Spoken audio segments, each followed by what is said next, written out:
Business Saturday. Welcome to Small Business Saturdays video series with your host and my husband. And my dad, Aaron Montgomery. Join the conversation. Let's talk some business. All right. Good morning, everybody. Thank you for joining me this morning here on Small Business Saturdays. Let's see, what day? We are all the way on the 9th of February. Wow, 2019, already into the second month. So great stuff. Hopefully everybody's having great success so far in 2019, and appreciate everybody tuning in and being a part of this community. I am excited today. I've got a great guest coming on here for you. We're going to talk about the profile of your ideal customer, and I think this is huge and can help us all make a lot more money, and it can help us all work with a lot better customer base and all sorts of positive things coming out of what we're going to talk about here today. So excited to do that. Before we get into that, I want to just remind everybody to head over to my website, aaronmontgomery.info, and check out things there and get signed up for my newsletter. And if you are watching the live version here, please feel free to comment, ask your questions, bring your insight. Todd, good morning. Thank you for joining me this morning. Hopefully it's still frozen tundra up your way there. And if so, is it going to be warm enough when I come up there to visit? That's what I really want to know, because I'm excited to come see what you've got going on up there with your new facility. I think your Facebook post said that you have the new keys already. So excited to come see that after the DAX show coming up at the end of the month. Are we still on schedule, Todd? So anyhow, good morning, everybody. And again, thank you so much for joining us, and make sure that you are bringing your comments, questions, and joining in the conversation with Dale and I. So are we ready to bring Dale in and start this discussion again about the profile of your ideal customer? I think we're going to probably go even further than that. And in fact, I wish I would have been recording the conversation that Dale and I just had before we even got started. Just fantastic, great information, and looking forward to bringing some more. Rich says 12 inches of snow here. Ugh, not good. At least there's no more snow here in St. Louis right now. It seems to have all melted off, but it's been pretty darn cold the last couple of days. But we got some sunshine today at least. So. And Dale actually is from the St. Louis area as well. So why don't we bring Dale in here? So Dale, I'm going to get you clicked over here. 1, 2, 3. All right. Dale, good morning. Dale Furtwengler is joining us here today. His website is teachingconfidence.com. And Dale, how you doing this morning? I'm doing well, Aaron. Thanks for having me on the program. Awesome. Well, thank you so much for joining me. Like I said, we already had a fantastic conversation, so I could probably just go home and be fulfilled. But I want to share you with everybody else here. So, well, thank you for those encouraging words. I appreciate it. Awesome. Well, so Dale, can you maybe start us off by just kind of giving us your definition of a company's ideal customer? What's demographically, I can say I want 25 to 36 females, whatever, blah, blah, blah. But what's an ideal customer to you? Yeah, I use a little different approach, and I know demographics are highly touted in the business community as a way to identify your ideal customer. But what I found is that a psychographic profile, a profile based on the values, behaviors, and characteristics of the individual, are a lot more effective tool than demographics. And so if I may, let me share an example that I use with clients to illustrate this point. So let's assume for a moment, Aaron, that you own a Mercedes dealership, and you know that all of your customers have six-figure incomes. You like that, huh? Yeah. So all of your customers have six-figure incomes, and they live in certain zip codes. Those are the demographics, and they're accurate. Yeah. But what they don't answer is why there are people in those zip codes with six-figure incomes that are driving BMWs, Lexus, Hummers, all these other luxury cars. And until we get to that why, we really don't know how to market effectively. And consequently, we use a shotgun approach and waste a lot of money and a lot of time pursuing people who are not really going to be our customers. Nice. Okay. Yeah, and we've already covered on this program in past episodes that we've not got anybody joining us that has an unlimited amount of money. I've asked because I was looking for a job, but so we do all have a finite resources. So yes, wasting money is not something we want to do. So defining our why, it's something we've talked about here in this program before too. I guess let's just dive into this then. To talk to us about how we go about finding that ideal customer. Then, what are the steps that you would recommend? Yeah, the approach that I use and when I'm working with clients and helping them identify their ideal customer is a three-pronged approach. The first thing that I do is I get a sense from them through interview questions of why they created the offerings that they have. What made you want to develop this set of products or services that you're offering to market? What was it that you saw that was missing in the marketplace that encouraged you to do this?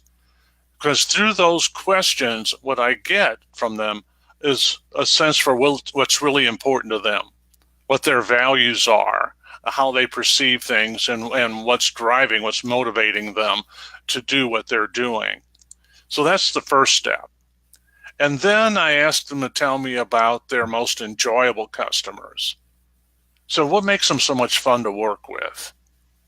And through that process, they tell me the things they like about those particular customers and why they enjoy working with them. And then the third question that I ask them is, who are your most profitable customers, and why is it that they're willing to pay a premium to get what you have to offer? Gotcha. And interestingly, the most enjoyable and the most profitable are typically the same people. Okay.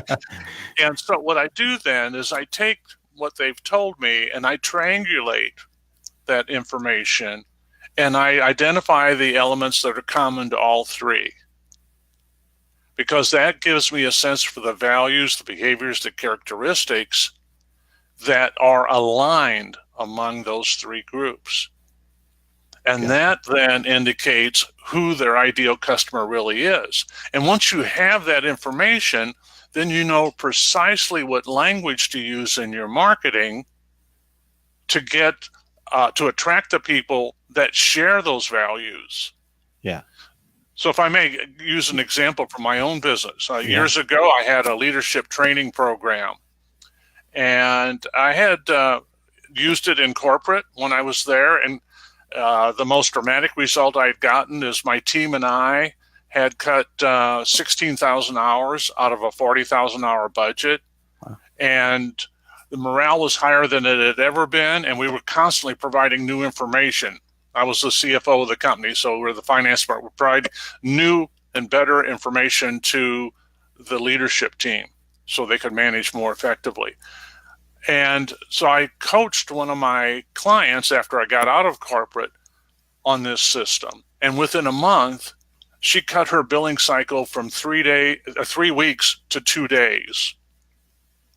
And so I had some pretty impressive results to go to the market with, and I got a ton of interest.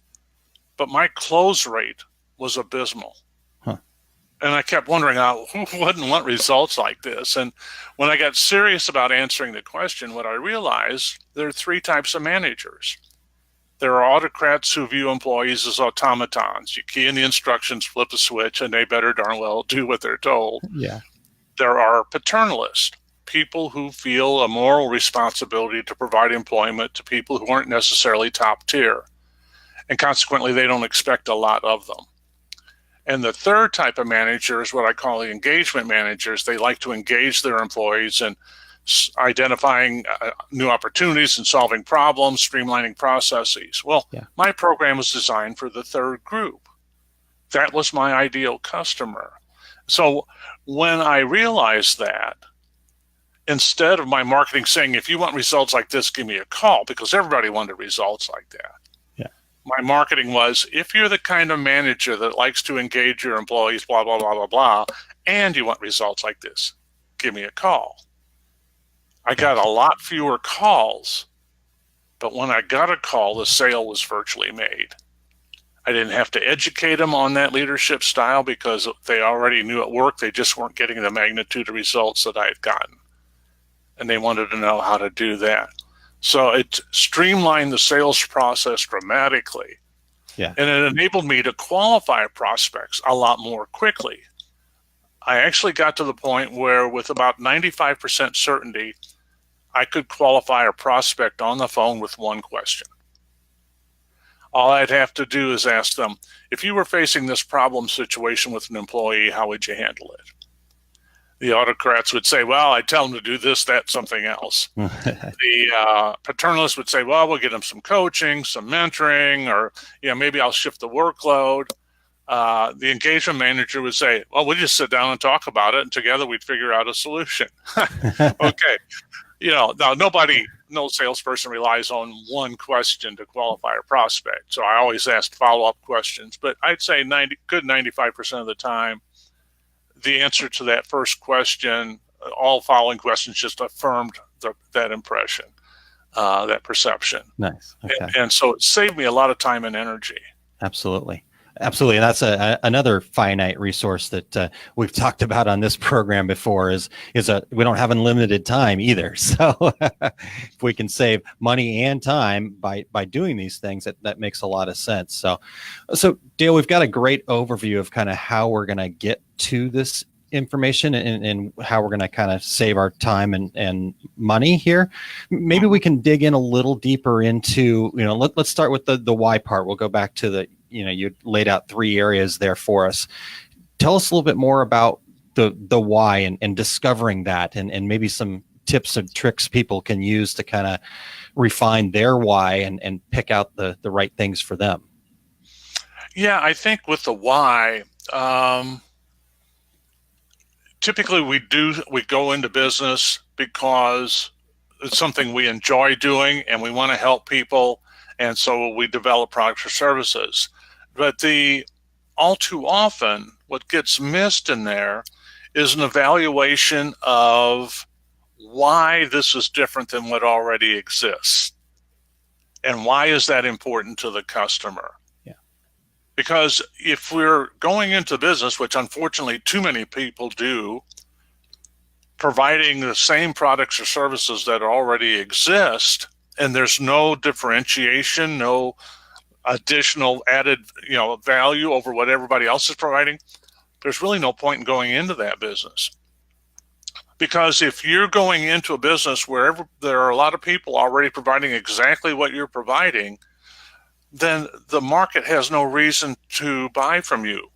Yeah. They're going to buy from more established businesses with a track record and a reputation that they can trust. And you're an unknown. You've got to build those things first. And it can be done, but it's very, very time consuming, very expensive, and very draining from an energy standpoint. So one of the keys is as you follow your passion, going out, and I'm a firm believer in following your passion. So if you have an interest in doing whatever your business desire is, go for it. But then before you get into it, stop and think about what's missing in the marketplace. If I talk to the customers of people who are already doing that business, what are some of the complaints they have? What are some of the things they wish that product or service did for them that it's not currently doing? Okay. Because when you identify that, then you can provide something that the market really wants and values and is willing to pay a premium to get, because nobody else is doing it at that point. Correct. That's great. I mean, that's a nice, easy path to figure out what you want to do. Again, solve those problems for folks. It's certainly something that we've talked about before, and what sets you apart. In fact, yesterday on the Two Regular Guys podcast, we talked about niche markets, and one of the niche market examples that I gave, the world that I'm in here, Dale, is a lot of decorators and things like that. So when you talked about passion, I wanted to kind of go back to that quickly, because passion was something we talked about with a company called Corgi Things. This lady has a very in-depth passion for her Corgi dog. And so she made a business and a very successful business around providing images of corgis and developed a whole community around it. So again, it was an underserved area. People with corgis didn't have a way to identify with other people in their community. And so she built that community and happened to be selling shirts and towels and blankets and all sorts of other things along with that. So, she found her why and then talked to the right people.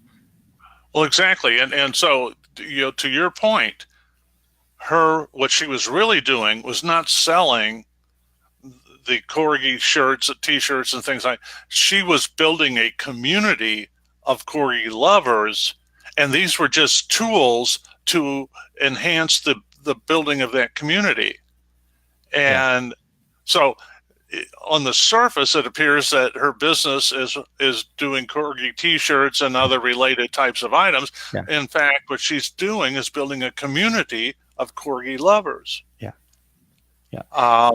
In my business, when I was doing and marketing pricing work as opposed to the confidence work that I'm doing now, one of the way I differentiated myself in that market was with my tagline.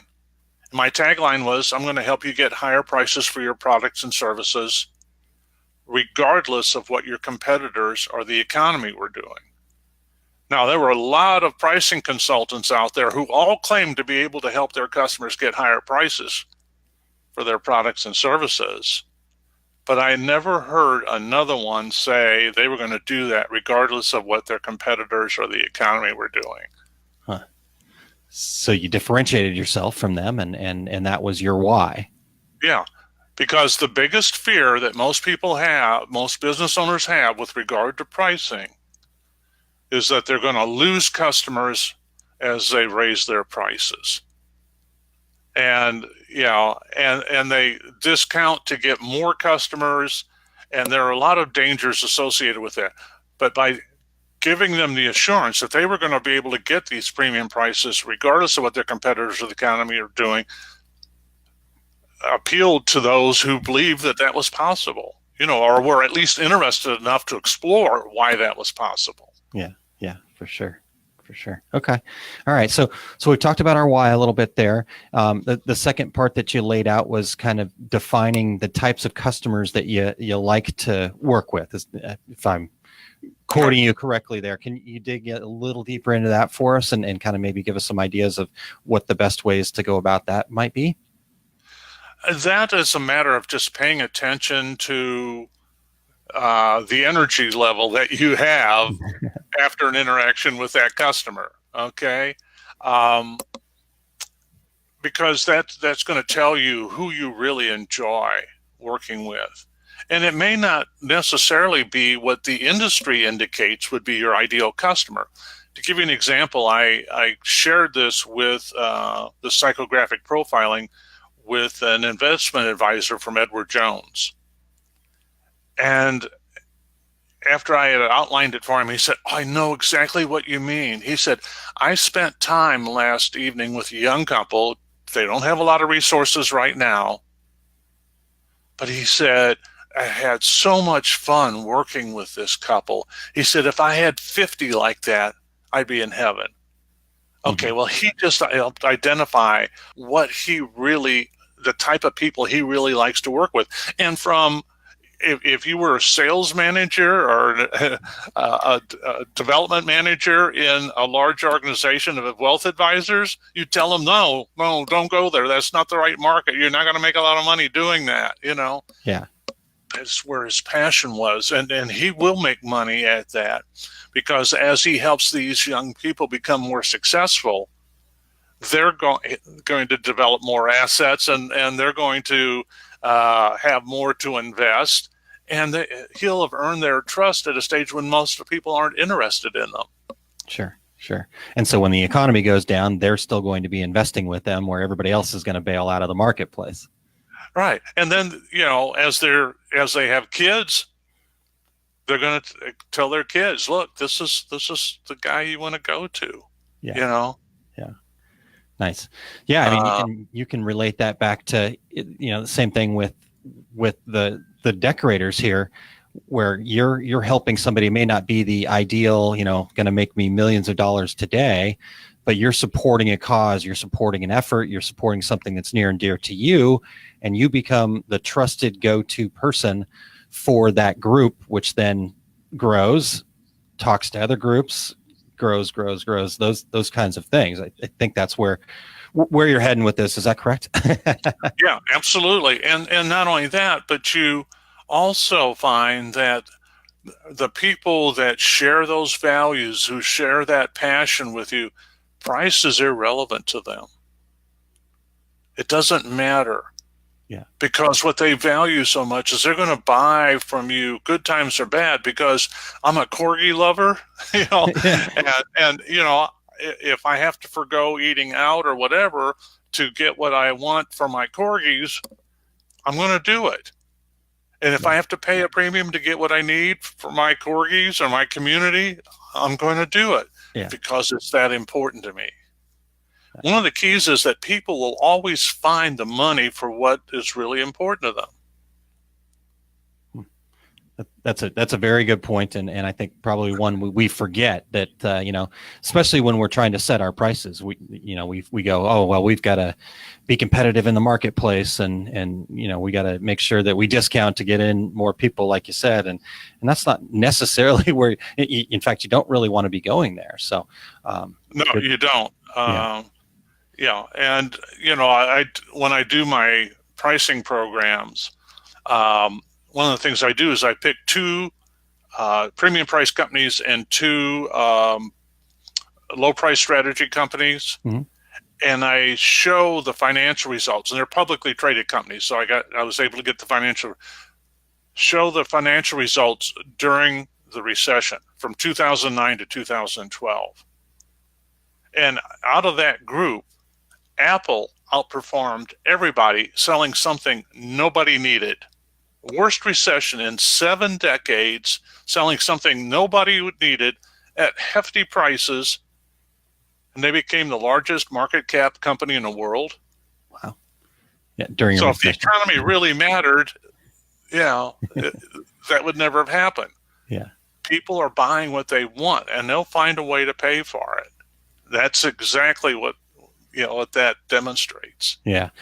In fact, we've got a question from the viewers here. Ron Goodwin asked, Dale, do you think that many times customers judge quality and value based on price, thinking that higher priced products is inherently worth more?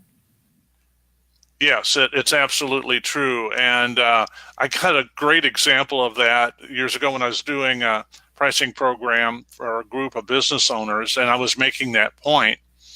And a woman in the audience said, Dale, to your point, she said, I've got a 10-year-old daughter who is saving her money to buy a used iPad.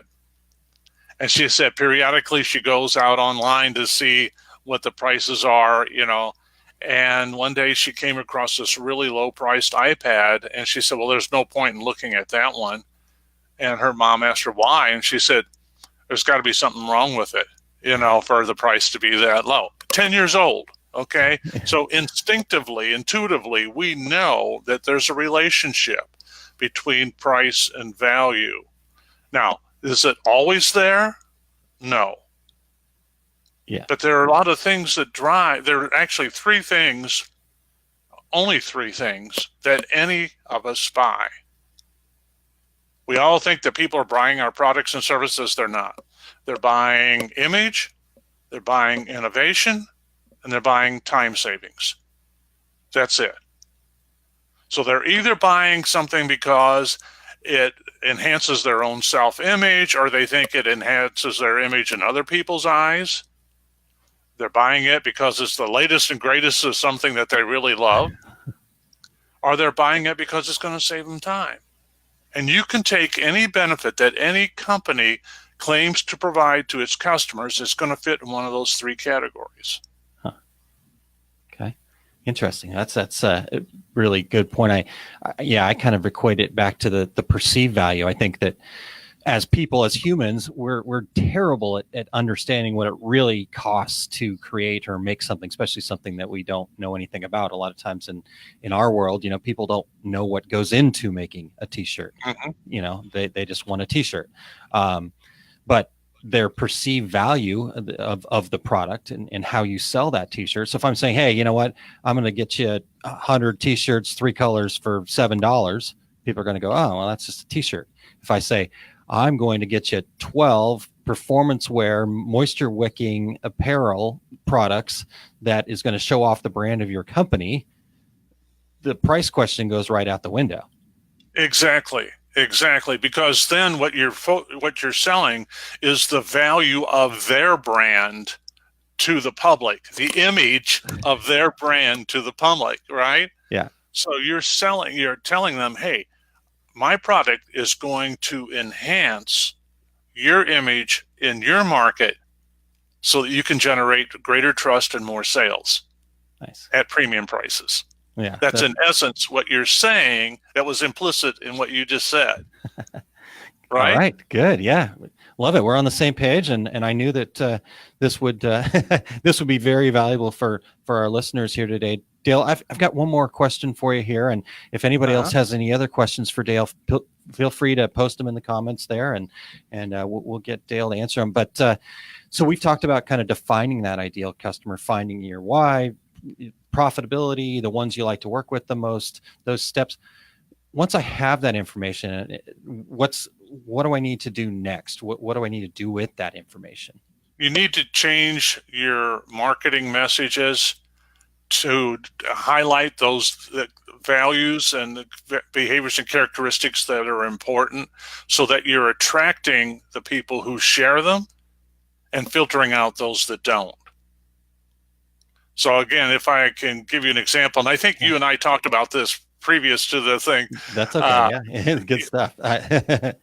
But, years ago, I had a leadership program, and I had some pretty impressive results that I went to the market with. When I was in corporate using this system, my team and I had cut 16,000 hours out of a 40,000 hour budget. Morale was higher than it had ever been, and we were producing new information for management all the time. Yeah.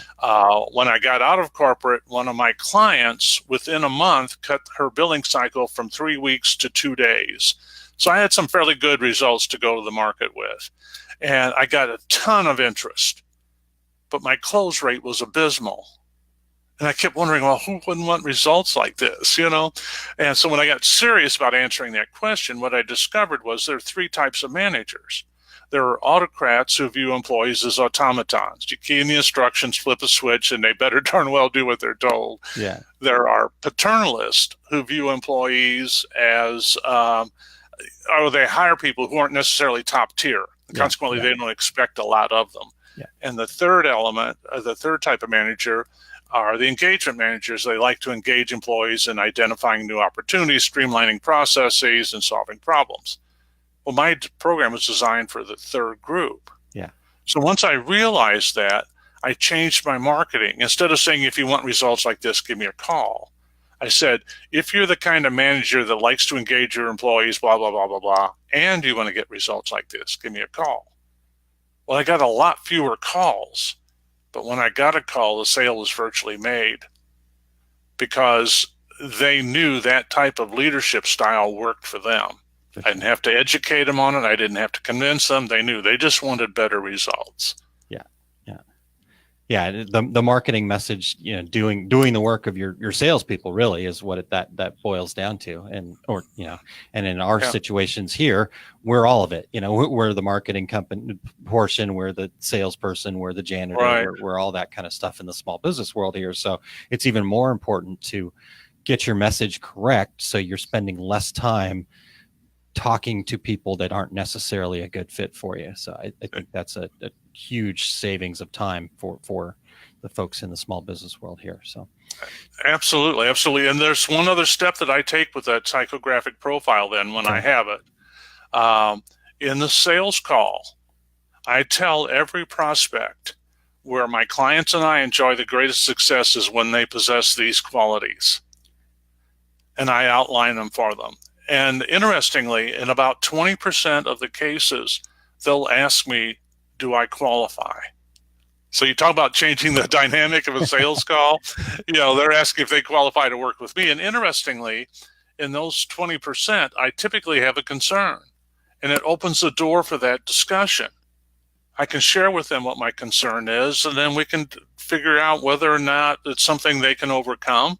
And if they can, then we can move forward. If they can't, then we just realize we shouldn't start working together. Nice.